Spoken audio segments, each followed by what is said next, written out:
Je vous remercie de votre question.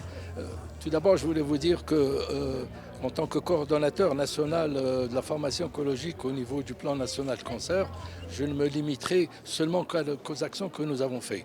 Le groupe formation écologique du plan national cancer existe depuis, a été créé en 2015 et on a tenu une quarantaine de réunions et a participé à ces réunions, à ces assemblées, une centaine de pharmaciens hospitaliers, à 99%, qui viennent à travers tout le territoire du pays. Et c'est à partir du terrain, à partir de ces gens qui travaillent, qui sont confrontés quotidiennement aux appels, aux besoins des patients, les moyens de leur transmettre les médicaments, la chimiothérapie, de quelle manière, etc. Donc tout ce groupe de pharmaciens a travaillé et on a émis en faisant en même temps des recherches, en faisant intervenir des gens qui venaient de l'étranger pour nous informer de ce qui se passait ailleurs si c'était nécessaire.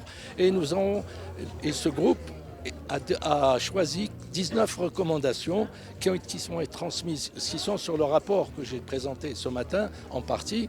Et ces recommandations touchent à peu près l'essentiel des besoins. Quelles sont ces recommandations les plus importantes? Bon, je commencerai par la prévention. Il est clair que pour guérir, il faut pas être malade. Donc la prévention doit être vraie. Mais ça ne fait pas partie de l'objectif de notre groupe. Mais c'est une constatation.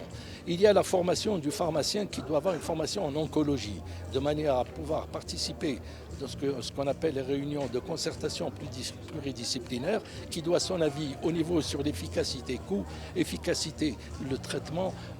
Tous les aspects du médicament doivent être intervenus et il doit participer en même temps avec le médecin oncologue, le médecin chargé de la géographie du cancer, c'est-à-dire si c'est un cancer de la gorge, c'est le médecin ORL qui serait là-bas, si c'est l'estomac, ça serait un gastro. Donc il y aurait les gens qui s'occupent de l'anatomie, l'anapathe, les gens qui s'occupent de la chirurgie, les gens qui s'occupent, le responsable, le pharmacien, le médecin chargé de cette pathologie et la pathologie géographique. Et le pharmacien qui doit aider au choix de la molécule en tenant compte de tous ces aspects, et l'aspect économique est très important aussi parce que plus on réduit les coûts, plus on peut aller dans les